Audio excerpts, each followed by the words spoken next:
Hello, this is Ken Segal. I'm a partner with LGA in Woburn, Mass, and managing director of its business consulting and investment banking practices. I have the privilege of introducing you today to the CEO of Intevity, Ben Elmore.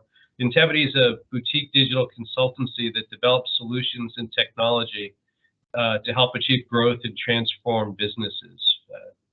Hello, Ben. How are you today? Doing great. Excellent. I guess let's just start by distilling down exactly what Intevity does, to those that need more clarification. Yeah, so what Intevity does is it helps an organization leverage technology and data to drive its growth. So that's what's considered digital transformation. Yeah, that term is used a lot in the industry. One thing I love about our industry is we have a good way of making up lots of terms that sound really smart. But the challenge with digital transformation for so many individuals is that it's not necessarily a thing. It's usually it's a term used to describe a set of changes that are occurring inside of the industry.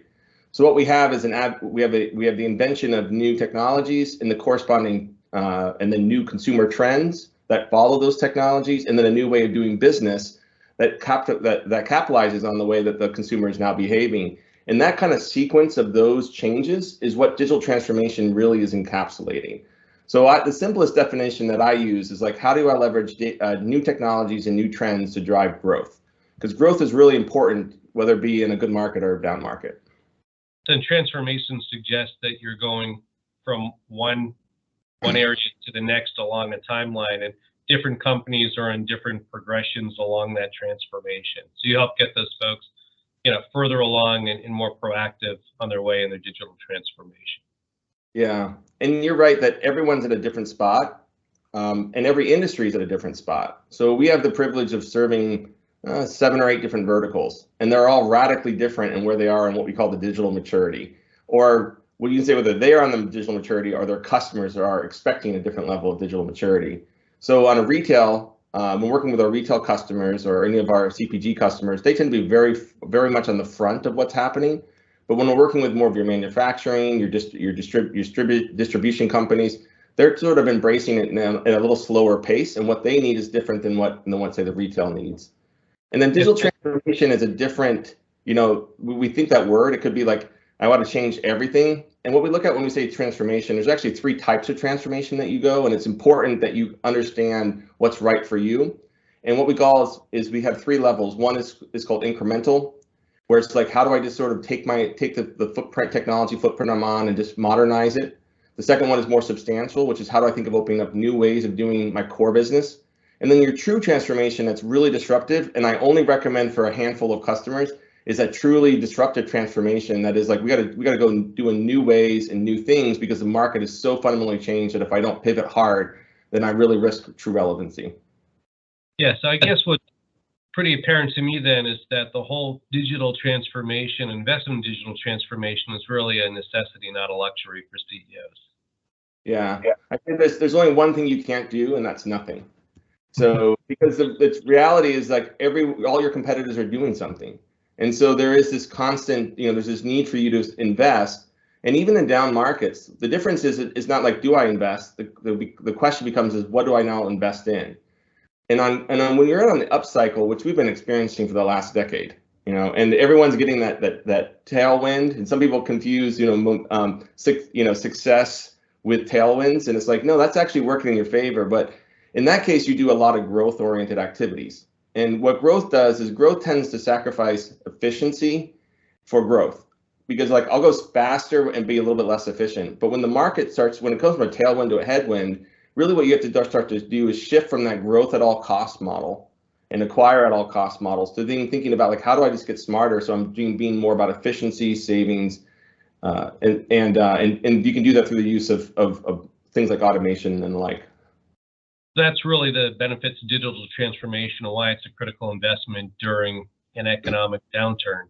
So I guess during these sorts of transformative periods, how does digital transformation specifically help a customer both attract, retain, and have more impactful customer engagement? Yeah. So I think that when I think about downturns, like you have to do even though that the market is sort of, you have these headwinds that are coming at us, right? What we find is that price matters, but price isn't the only thing that customers are looking for. So you have to be able to be very competitive for your pricing, but you have to also outserve your competitors, because there's been this real high expectations on consumers. And when I say consumers, I'm not always talking about you from a retail consumer. Even if you're in a B2B business, your customers are consumers. And so your customers have these expectations on you, a high level of service, that the last 10 years has kind of set. We expect access to inventory in near real-time basis. It's like, well, why don't you have this for me? Why can't I do this? And so that high level expectation doesn't go away because the market goes down. So what you have to think about is like, how do I then invest in the right areas of my business that allow that customer self-service to remain high, while at the same point figuring out how do I drop the cost to operate?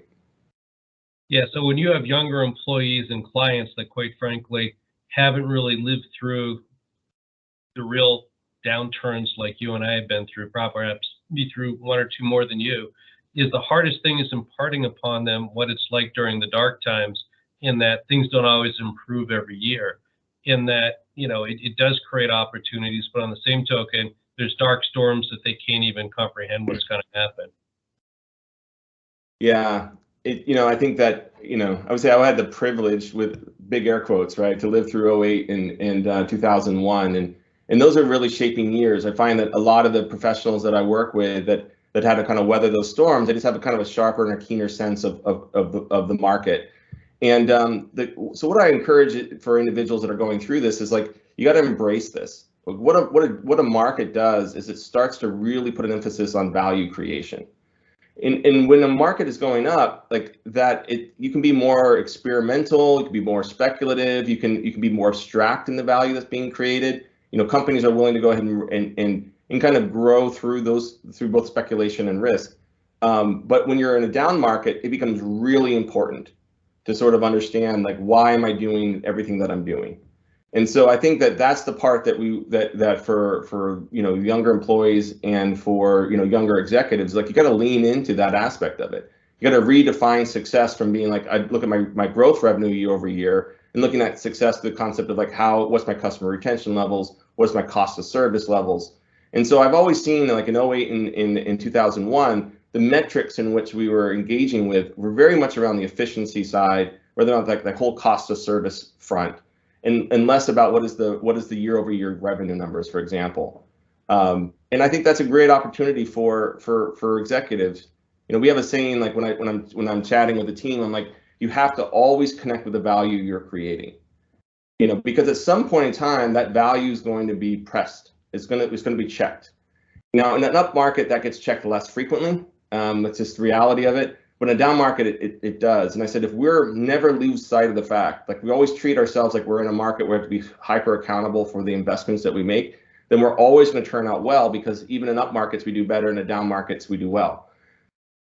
No, that's absolutely right. I mean, it's funny, because when things are really bad, you never think the sun's going to come out. When things are great, you never think that the clouds are going to come. So I guess from your experience, we've spoken about this before, is what advice or opportunities do you see CEOs having during what we feel is a fairly predictable storm cloud that's coming? Yeah, and this might seem a little Machiavellian, but I know in our conversations we're never afraid of that. But down markets flush out the pretenders. I think that and that's the hard reality of it. There's this. One of my long-term mentors says, don't mistake success with a tailwind, right? That, like, when everything's going well, everyone thinks that they're a genius, and it's like, no, you're just riding momentum of the market. And it's the down market where real players emerge. And so I think the opportunities for CEOs is to embrace this and say, how do I get really smart in a way that I do my cost of service, right? So how do I drive efficiency and savings without sacrificing the way that I'm serving my customers? Because I think the mistake some CEOs do is they're like, hey, we're going to slash everything to the bone. Well, customers still expect a certain level of service. Their loyalty, like, they have a loyalty to organizations that really know them and understand them and are partnering with them because they're facing the same headwinds that you are. So I think CEOs that are able to sort of hold that line really well, those that are able to sort of be well resourced and well prepared, they thrive because there's market share that you can take from your competitors. There's acquisitions that now become available because it flushes out either ill-prepared or those that the business model was very weak and shaky. And I think that is a great way of really setting yourself up, because like any other market, right, there, as you said before, right, the sun comes out in the dark days and clouds come on the good days. And so while we're going to weather through this, and I think we're looking at that 24-month cycle of kind of a little softness here, you can really position yourself well to be able to be making market share, acquire market share during, and strong acquisitions towards the tail end to really emerge in a stronger position. Yeah, we affectionately call it the thinning of the herd, and it's going to happen. And it's just a matter of us as advisors and advocates positioning our companies for success during those times. But no, this is a really good conversation. Ben, I really appreciate your time. And for all those, please check out Ben's website at www.intevity.com. And Ben, absolute pleasure, and thank you as always. Thank you, Ken.